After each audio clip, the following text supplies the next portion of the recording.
സ്നേഹമുള്ളവരെ, തൃശ്ശൂർ അതിരൂപത ജൂലൈ 3-ാം തീയതി അവകാശ ദിനമായി ആചരിക്കുകയാണ്. തൃശ്ശൂർ രൂപതയുടെ വിവിധ ഇടവകകളിലും പ്രതിഷേധ ദിനമായി ആചരിക്കുന്നത് 2 ലക്ഷ്യത്തോടു കൂടിയിട്ടാണ്.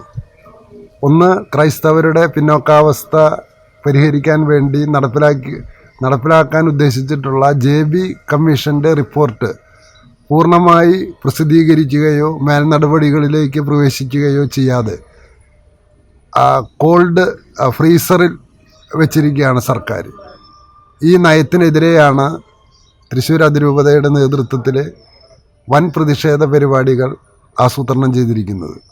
അത് ജൂലൈ 3-ാം തീയതി അതിൻ്റെ മുന്നോടിയായി കളക്ട്രേറ്റിൻ്റെ മുൻപിൽ വിശ്വാസികൾ ധർണയും മറ്റു പരിപാടികളും സംഘടിപ്പിച്ചിട്ടുണ്ട്. ധർണ ഉദ്ഘാടനം ചെയ്യുന്നത് തൃശ്ശൂർ രൂപതയുടെ ആരാധ്യനായ ആർച്ച് ബിഷപ്പ് മാർ ആൻഡ്രൂസ് താഴത്ത് പിതാവാണ്. പ്രിയമുള്ളവരെ, JB കോശി കമ്മീഷൻ റിപ്പോർട്ട് ക്രൈസ്തവരുടെ പിന്നോക്കാവസ്ഥയെ പരിഹരിക്കാൻ വേണ്ടി മാത്രം ഉദ്ദേശിച്ചിട്ടുള്ളതാണ്. കേരളത്തിലെ കടലോരങ്ങൾ സഞ്ചരിക്കുന്ന ഏതൊരുവനും മനസ്സിലാകും, കടലോരങ്ങളിലെ മത്സ്യത്തൊഴിലാളികൾ ഭൂരിഭാഗവും അതിദാരിദ്ര്യാവസ്ഥയുടെ വക്കിൽ ചെന്ന് നിൽക്കുന്നവരാണ്. അവർ 3 നേരം ഭക്ഷണം കഴിക്കുന്നുണ്ട് എന്നത് ഒഴിവാക്കിയാൽ ആത്മാഭിമാനത്തോടു കൂടി സ്വന്തം പുരയിടത്തിൽ ജീവിക്കാനുള്ള സാധ്യത അനേകം മത്സ്യത്തൊഴിലാളികൾക്ക് നിഷേധിക്കപ്പെട്ടിരിക്കുകയാണ്. പല നിയമങ്ങൾ വഴിയായിട്ടും സർക്കാരിൻ്റെ വികസന പ്രവർത്തനങ്ങളുടെ അനന്തരഫലമായിട്ടും അവർക്ക് നാശനഷ്ടങ്ങൾ ഉണ്ടായിക്കൊണ്ടിരിക്കുകയാണ്. ഇതാണ് കടലോരത്ത് താമസിക്കുന്ന ക്രിസ്ത്യാനികളുടെ അവസ്ഥയെങ്കിൽ മലയോരങ്ങളിൽ താമസിക്കുന്ന ക്രിസ്ത്യാനികൾ തങ്ങളുടെ ജീവനും ജീവനോപാധിയും വിട്ടുപോകേണ്ട ഒരവസ്ഥയിലാണ്. വന്യമൃഗങ്ങളുടെ ആക്രമണം മൂലവും മറ്റ് ഫോറസ്റ്റ് അധികൃതരുടെ ചില തെറ്റായ നയങ്ങൾ മൂലവും കർഷകർ ദുരിതമനുഭവിക്കുകയാണ്. ഇത്തരം ക്രൈസ്തവ സമൂഹത്തിൻ്റെ അടിത്തട്ടിൽ കിടക്കുന്നവരെ പുനരുദ്ധരിക്കാൻ വേണ്ട ഒരു സംവിധാനം JB കോശി കമ്മീഷൻ റിപ്പോർട്ടിലൂടെ നടപ്പിലാക്കുമെന്ന് ക്രൈസ്തവർ ആഗ്രഹിച്ചു.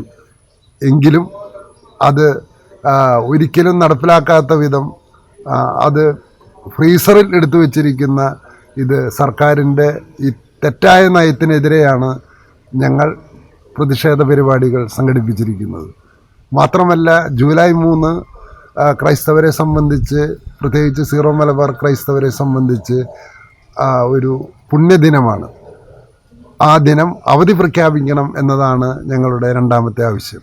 ആ ദിനത്തിൽ പല പരീക്ഷകളും മറ്റ് സർക്കാർ പരിപാടികളും വെച്ചുകൊണ്ട് ഞങ്ങളുടെ മതപരമായ ആചാരങ്ങൾക്ക് തടസ്സം നിൽക്കുന്ന രീതിയിലുള്ള പരിപാടികളിൽ നിന്ന് സർക്കാർ പിൻവലിയുകയും ഞങ്ങൾക്ക് അതൊരു അവധി ദിനമായിട്ട് പ്രഖ്യാപിക്കുകയും വേണം എന്നതാണ് 2ാമത്തെ ആവശ്യം.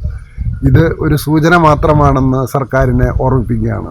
കേരളം മുഴുവനും JB കോശി കമ്മീഷൻ റിപ്പോർട്ട് പൂർണ്ണമായി പ്രസിദ്ധീകരിക്കുകയും അതിനെ ഉള്ള ക്രൈസ്തവർക്ക്, അവശ്യ ക്രൈസ്തവർക്ക്, സാമ്പത്തികമായി പിന്നോക്കം നിൽക്കുന്ന ക്രൈസ്തവരുടെ ഉന്നമനത്തിന് വേണ്ടിയുള്ള നടപടികൾ സർക്കാർ സ്വീകരിക്കാത്ത പക്ഷം ഞങ്ങൾ ഒരു നിരന്തരമായ സമരത്തിന് മുന്നിട്ടിറങ്ങുമെന്ന് ഈ അവസരത്തിൽ ഓർമ്മിപ്പിക്കുകയാണ്. എല്ലാ ഇടവക ജനങ്ങളെയും ഒപ്പുശേഖരണത്തിനും പ്രതിഷേധ പരിപാടികൾക്കും സഹകരിക്കണമെന്ന് ഈ അവസരത്തിൽ അഭ്യർത്ഥിക്കുകയും ചെയ്യുന്നു. 2024 ജൂലൈ 3 സെൻറ് തോമസ് ദിനം തൃശ്ശൂർ അതിരൂപത അവകാശ ദിനമായി ആചരിക്കുകയാണ്. 2 പ്രധാന വിഷയങ്ങൾ സംസ്ഥാന സർക്കാരിൻ്റെയും പൊതുസമൂഹത്തിൻ്റെയും ശ്രദ്ധയിലേക്ക് കൊണ്ടുവരിക എന്നതാണ് ഈ അവകാശ ദിനാചരണത്തിൻ്റെ ലക്ഷ്യം. ഒന്ന്, justice JB Koshy commission report അടിയന്തിരമായി സർക്കാർ പ്രസിദ്ധീകരിക്കണം. 2, ജൂലൈ 3 സെൻറ് തോമസ് ദിനം അവധി ദിനമായി പ്രഖ്യാപിക്കണം. ജസ്റ്റിസ് JB കോശി കമ്മീഷൻ നിയമിതരാകുന്നത് 2020 നവംബർ 5-നാണ്. കേരളത്തിലെ വിവിധ ക്രൈസ്തവ സമൂഹങ്ങൾ അനുഭവിക്കുന്ന പിന്നാക്കാവസ്ഥയെക്കുറിച്ച് പഠിക്കുന്നതിനാണ് സർക്കാർ JB കോശി കമ്മീഷനെ നിയോഗിച്ചത്. പ്രസ്തുത കമ്മീഷൻ 2023 മെയ് 17-ന് ഇത് സംബന്ധിച്ച റിപ്പോർട്ട് സമർപ്പിക്കുകയുണ്ടായി.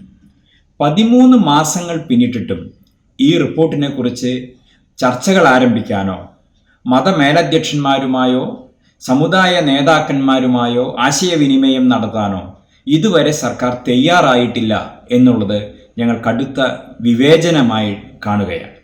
അതുപോലെ തന്നെ ജൂലൈ 3 സെന്റ് തോമസ് ദിനം അവധി ദിനമായി പ്രഖ്യാപിക്കണമെന്ന ആവശ്യത്തിന് ദശാബ്ദങ്ങളോളം പഴക്കമുണ്ട്. പക്ഷേ ഇതുവരെ അവധി പ്രഖ്യാപിച്ചിട്ടില്ല എന്ന് മാത്രമല്ല, പ്രസ്തുത ദിനത്തിൽ യൂണിവേഴ്സിറ്റി പരീക്ഷകളും മറ്റു മത്സര പരീക്ഷകളും നടത്തുന്ന പുതിയ പ്രവണതയും കണ്ടുവരികയാണ്. ഈ സാഹചര്യത്തിലാണ് ഇത്തരം വിഷയങ്ങൾ പൊതുസമൂഹത്തിൻ്റെയും സർക്കാരിൻ്റെയും സജീവ ശ്രദ്ധയിലേക്ക് വീണ്ടും കൊണ്ടുവരണം എന്ന് അതിരൂപത ആഗ്രഹിക്കുന്നത്. അതിരൂപതയുടെ അവകാശ ദിനാചരണത്തോടനുബന്ധിച്ച് അന്നേ ദിവസം രാവിലെ എല്ലാ ഇടവകകളിലും അവകാശ ദിനാചരണ പരിപാടികൾ സംഘടിപ്പിച്ചിട്ടുണ്ട്. രാവിലെ 10:30 തൃശ്ശൂർ ജില്ലാ കളക്ടറേറ്റിലേക്ക് വിശ്വാസികളുടെ റാലിയും അതിനെ തുടർന്ന് ധർണയും സംഘടിപ്പിച്ചിട്ടുണ്ട്. ധർണ സമര പരിപാടികൾ തൃശ്ശൂർ അതിരൂപതയുടെ അഭിവന്യ ആർച്ച് ബിഷപ്പ് മാർ ആൻഡ്രൂസ് താഴത്ത് ഉദ്ഘാടനം ചെയ്യും. അവകാശ ദിനാചരണത്തിൻ്റെ മുഴുവൻ പരിപാടികളും വൻ വിജയമാക്കാൻ അതിരൂപതയിലെ വിശ്വാസ സമൂഹത്തോട് സ്നേഹത്തോടെ അഭ്യർത്ഥിക്കുകയാണ്. പ്രിയമുള്ളവരെ, ഭാരതത്തിൽ ക്രൈസ്തവ സഭയ്ക്ക് ആരംഭം കുറിച്ച അപ്പസ്തോലനായ വിശുദ്ധ തോമസ് ലിഹായുടെ ദിനമായി നാം ആചരിക്കുന്ന saint Thomas day July 3. Thrissur അതിരൂപത ഒരു അവകാശ ദിനമായി ആചരിക്കുന്നത് നിങ്ങളേവരും അറിഞ്ഞിരിക്കുമല്ലോ. ഇന്ത്യയിൽ, പ്രത്യേകിച്ച് കേരളത്തിൽ, വിദ്യാഭ്യാസ മേഖലയിലും ആതുര ശുശ്രൂഷാ രംഗത്തും സാമൂഹിക ക്ഷേമ ജീവകാരുണ്യ പ്രവർത്തന മേഖലയിലും സ്തുത്യർഹമായ സംഭാവന ചെയ്തുകൊണ്ടിരിക്കുന്ന ക്രൈസ്തവ സഭയ്ക്കും സഭാവിശ്വാസികൾക്കും പുണ്യമായ ജൂലൈ 3 ഒരു അവകാശ ദിനമായി ആചരിക്കുന്നത് പ്രധാനമായും 2 ആവശ്യങ്ങൾ ഉന്നയിച്ചുകൊണ്ടാണ്. സർക്കാരിൻ്റെ വിവിധ വകുപ്പുകൾക്ക് കീഴിൽ നടപ്പിലാക്കിക്കൊണ്ടിരിക്കുന്ന പല ആനുകൂല്യങ്ങളും സേവനങ്ങളും കുറെ കാലങ്ങളായി ക്രൈസ്തവർക്ക് നിഷേധിക്കപ്പെടുന്നത് തികച്ചും അപലപനീയമാണ്. അതുപോലെ തന്നെ ന്യൂനപക്ഷങ്ങളിൽ ന്യൂനപക്ഷമായി മാറിക്കൊണ്ടിരിക്കുന്ന ക്രൈസ്തവ വിശ്വാസികൾക്ക് അർഹമായ പരിഗണന സർക്കാർ ഭാഗത്തും നിന്ന് ലഭിക്കുന്നില്ല. പല ആവശ്യങ്ങളിലും സർക്കാർ മുഖം തിരിഞ്ഞു നിൽക്കുന്ന ഒരു മനോഭാവം അധികാരികളുടെ ഭാഗത്തു നിന്നും ഉണ്ടാകുന്നത് ഒരിക്കലും അംഗീകരിക്കാവുന്നതല്ല. ക്രിസ്ത്യൻ ന്യൂനപക്ഷ വിഷയങ്ങൾ പഠിച്ച് ഒരു റിപ്പോർട്ട് സമർപ്പിക്കാൻ 2020 ജസ്റ്റിസ് JB കോശി അധ്യക്ഷനായുള്ള ഒരു കമ്മീഷനെ നിയമിച്ചുവെങ്കിലും കമ്മീഷൻ കേരളത്തിന്റെ വിവിധ ഭാഗങ്ങളിൽ പല സിറ്റിംഗുകളും നടത്തി ഏകദേശം 5 ലക്ഷത്തോളം നിവേദനങ്ങൾ സമാഹരിച്ച് അതിനെക്കുറിച്ച് വിശദമായി പഠിച്ച് ഒരു റിപ്പോർട്ട് ഒരു വർഷം മുമ്പ്, കൃത്യമായി പറഞ്ഞ 2023 മെയ്യിൽ തന്നെ സർക്കാരിന് സമർപ്പിച്ചുവെങ്കിലും ഇതുവരെ ആ റിപ്പോർട്ടിന്മേൽ ഒരു നടപടിയും സ്വീകരിച്ചിട്ടില്ല എന്നുള്ളത് വളരെ വേദനാജനകമാണ്. മറ്റൊരു ന്യൂനപക്ഷ വിഭാഗത്തിന്റെ ഉന്നമനത്തിനായി വർഷങ്ങൾക്ക് മുമ്പ് സച്ചാർ കമ്മിറ്റി കൊണ്ടുവരികയും അതിന്റെ റിപ്പോർട്ട് പാലോളി കമ്മീഷൻ മുഖേന നടപ്പിലാക്കുകയും ചെയ്തത് ഒരു വർഷത്തിനുള്ളിലാണ് എന്നുള്ളത് നാം ഇവിടെ പ്രത്യേകം ഓർക്കേണ്ടതുണ്ട്. ആയതിനാൽ justice JB Koshy commission report അടിയന്തരമായി പൂർണ്ണമായി പരസ്യപ്പെടുത്തുകയും വിവിധ തലങ്ങളിൽ ചർച്ചകൾ നടത്തി എത്രയും വേഗം അത് നടപ്പിലാക്കണമെന്നും തൃശൂർ അതിരൂപത സർക്കാരിനോട് ആവശ്യപ്പെടുന്നു. അതുപോലെ തന്നെ കേരള കത്തോലിക്കർ പരിഭാവനമായി കാണുന്ന ജൂലൈ 3 സെന്റ് തോമസ് ഡേ പൊതു അവധിയായി പ്രഖ്യാപിക്കണമെന്ന് കേരള സർക്കാരിനോട് അഭ്യർത്ഥിക്കുന്നു. അന്നേ ദിവസം സർക്കാർ നടത്താൻ തീരുമാനിച്ചിട്ടുള്ള എല്ലാ പരീക്ഷകളും അതുപോലെ തന്നെ സർക്കാർ, അർദ്ധ സർക്കാർ, എയ്ഡഡ് മേഖലയിലുള്ള ജീവനക്കാർ എന്നിവർക്കായി നിശ്ചയിച്ചിട്ടുള്ള എല്ലാ ട്രെയിനിങ് പ്രോഗ്രാമുകളും മാറ്റിവെക്കണമെന്നും ഈ അവകാശ ദിനത്തിന്റെ ഭാഗമായി തൃശൂർ അതിരൂപത സർക്കാരിനോട് ആവശ്യപ്പെടുന്നു. ജൂലൈ 3 അവകാശ ദിന ആചരണത്തിന്റെ ഭാഗമായി കാലത്ത് എല്ലാ ഇടവകകളിലും അവകാശ ദിന യോഗങ്ങളും ഒപ്പുശേഖരണവും നടത്തുകയും തുടർന്ന് 10:30 കളക്ടറേറ്റ് റാലിയും ധർണയും നടത്തുന്നു എന്നുള്ള കാര്യം നിങ്ങൾക്ക് ഏവർക്കും അറിവുള്ളതാണല്ലോ. തൃശൂർ അതിരൂപത പാസ്റ്റർ കൗൺസിൽ, കത്തോലിക്ക കോൺഗ്രസ്, പബ്ലിക് റിലേഷൻസ് വിഭാഗം എന്നിവർ നേതൃത്വം നൽകുന്ന ജൂലൈ 3 അവകാശ ദിന പരിപാടികൾ ഒരു വിജയമാക്കാൻ എല്ലാവരെയും ക്ഷണിക്കുന്നു, സഹകരണം പ്രതീക്ഷിക്കുന്നു. സ്നേഹമുള്ളവരെ, ഈ July 3 justice JB Koshy commission report നടപ്പിലാക്കുക എന്ന ആവശ്യം ഉന്നയിച്ചുകൊണ്ട് തൃശൂർ അതിരൂപതയുടെ നേതൃത്വത്തിൽ കളക്ടറേറ്റിലേക്ക് മാർച്ചും ധർണയും സംഘടിപ്പിച്ചിരിക്കുകയാണ്.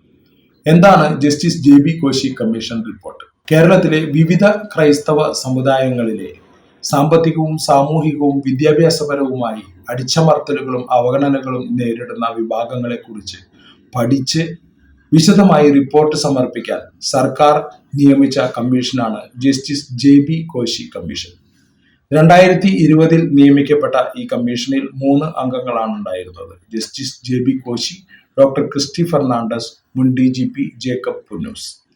ഇവർ കേരളത്തിലെ വിവിധ ഭാഗങ്ങളിലായി അനേകം സിറ്റിംഗുകൾ നടത്തി 5 ലക്ഷത്തോളം പരാതികൾ സ്വീകരിച്ച് കൃത്യമായ പഠനം നടത്തി കഴിഞ്ഞ വർഷം 2023 മെയ് 17 ഏകദേശം 400ഓളം നിർദ്ദേശങ്ങൾ അടങ്ങുന്ന ഒരു റിപ്പോർട്ട് കേരള മുഖ്യമന്ത്രി ശ്രീ പിണറായി വിജയന് സമർപ്പിക്കുകയുണ്ടായി.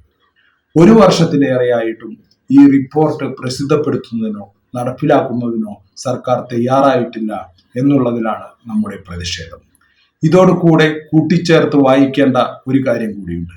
2007 സച്ചാർ കമ്മിറ്റി റിപ്പോർട്ട് നടപ്പിലാക്കുന്നതിന് വേണ്ടി പാലോളി കമ്മീഷനെ നിയമിക്കുകയും 6 മാസം കൊണ്ട് സിറ്റിംഗുകൾ നടത്തി നിർദ്ദേശങ്ങൾ സർക്കാരിന് സമർപ്പിച്ച് ആ നിർദ്ദേശങ്ങൾ നടപ്പിലാക്കുകയും ചെയ്ത ഒരു സർക്കാർ ഉണ്ടായിരുന്നു ഈ കേരള സംസ്ഥാനത്തിൽ.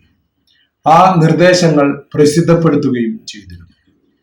ക്രൈസ്തവരെ കുറിച്ചുള്ള ഈ പഠന റിപ്പോർട്ട് പ്രസിദ്ധപ്പെടുത്തുന്നതിനും നടപ്പിലാക്കുന്നതിനും എന്തിനാണ് ഈ കാലതാമസം? എന്തിനാണ് ക്രൈസ്തവരോട് ഈ അവഗണന? ഇതാണ് നമ്മുടെ ചോദ്യം. ഈ പ്രതിഷേധ പരിപാടികളിൽ എല്ലാ ക്രൈസ്തവ വിശ്വാസികളും പങ്കെടുത്ത് പ്രതിഷേധം വൻ വിജയമാക്കണമെന്ന് അഭ്യർത്ഥിക്കുന്നു. ജയ് ക്രൈസ്റ്റ്.